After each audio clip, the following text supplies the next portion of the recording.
আমরা আমাদের এবং পৃথিবীর বিভিন্ন দেশের সেকুলার বুদ্ধিজীবীরা তারা ইসলামটাকে একটা জায়গায় কনফাইন করে ফেলছে, লিমিটেড করে ফেলছে।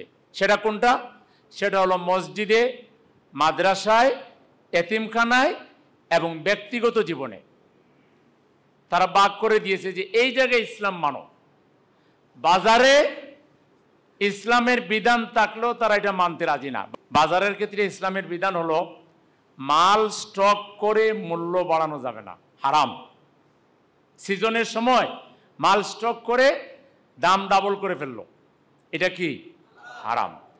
ভেজাল মাল বিক্রি করা হারাম। উপরে দিল কয়েকটা ভালো আর নিচে সব হইল পচা, খারাপ। এই ধরনের মিশ্রিত মাল বিক্রি করা কি? হারাম। ওজনে কম দেওয়া হারাম।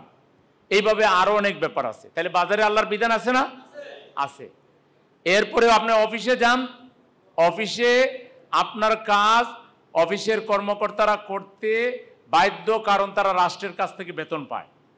কিন্তু অফিসে আপনি একটা ইউনিয়ন অফিসে গিয়ে আপনার ছেলে বা মেয়ের জন্ম নিবন্ধন সার্টিফিকেট নেবেন, এটাও ঘুষ ছাড়া করতে পারবেন না। আর বাকি সকল অফিস তো আছেই। তাহলে ঘুষ দেওয়া এবং ঘুষ নেওয়া দুইটা কি? তাহলে ওখানে ইসলামের বিধান আছে না? আছে।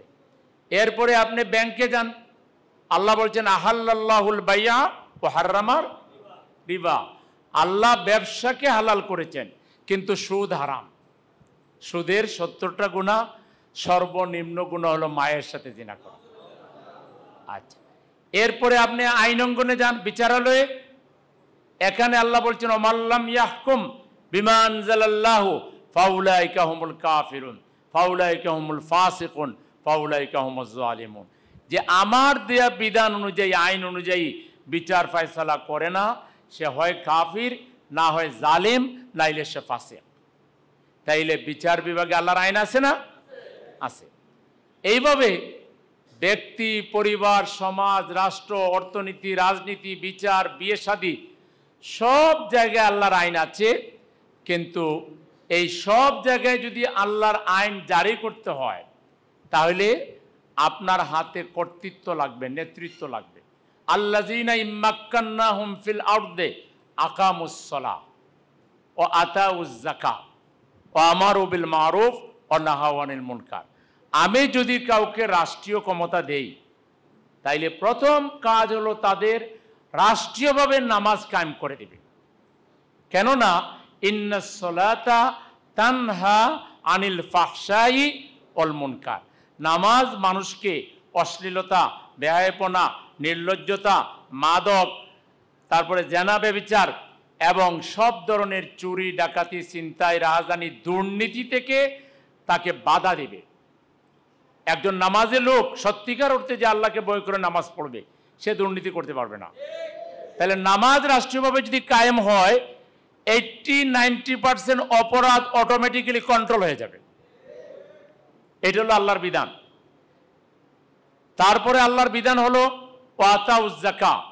রাষ্ট্র ধনীদের তালিকা করবে, করে ধনীদের কাছ থেকে যাকাত আদায় করে, গরিবের তালিকা করে গরিবের পুনর্বাসন করবে। ধরেন এই ঢাকা 15 আসনে যদি 5 কোটি টাকা যাকাত আদায় হয় বছরে, তাহলে ঢাকা 15 আসনের 4টা ওয়ার্ড, সেই 4টা ওয়ার্ডে ওয়ার্ড কাউন্সিলর, সরকারের আরেকজন প্রতিনিধি, আর একজন আলেম, মসজিদের খতিব, 3 জন গিয়ে ধনীদের কাছ থেকে যাকাতগুলো হিসাব করে আদায় করবে। আবার এই 3 জন মিলেই গরিবদের তালিকা করে, যারা গরিব জিজ্ঞেস করবে যে আপনার কি দরকার, বলবে যে আমাকে একটা শপ করে দেন 5-7-10 লাখ টাকা দিয়ে, আমার ছেলে আছে, সে এই শপে বসে দোকানদারি করে সে তার উপার্জনের ব্যবস্থা করবে। তাইলে ওই আল্লাহর দেয়া ব্যবস্থা, এটা রাষ্ট্র থেকে দেওয়া লাগতেছে না, ওই আল্লাহর দেয়া ব্যবস্থা ধনীদের কাছ থেকে যাকাত আদায় করে একজনকে 10 লাখ টাকা দিয়ে একটা দোকান করে দিল।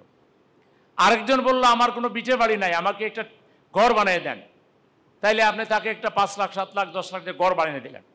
আরেকজন বললো যে আমার একটা ছেলে বিদেশ পাঠাই দেন, আমার কিছু টাকা আছে, আরো 10 লাখ টাকা দিলে আমি বিদেশ পাঠাই দিব, আমার আর সমস্যা নাই। তাইলে ধনীদের কাছ থেকে যাকাত আদায় করে গরিবকে দেওয়া হবে। ধনী জানবে না তার যাকাত কারে দেওয়া হয়েছে। আর গরিব জানবে না যে কার কাছ থেকে সে জাকাত পাইল। ধনী জানবে রাষ্ট্রকে দিছে, গরিব জানবে রাষ্ট্র তাকে দিছে। তাহলে ধনীরও অহংকার হবে না, গরিবেরও আত্মসম্মান বোধ নষ্ট হবে না। এইভাবে যদি 5 বছর রাষ্ট্র জাকাত আদায় করে গরিবকে দেয়, তাইলে সমাজে কোনো গরিব খুঁজে পাওয়া যাবে? বিদেশ থেকে টাকা লোন আনতে হবে? অটোমেটিক্যালি দেশ ভালো হয়ে যাবে।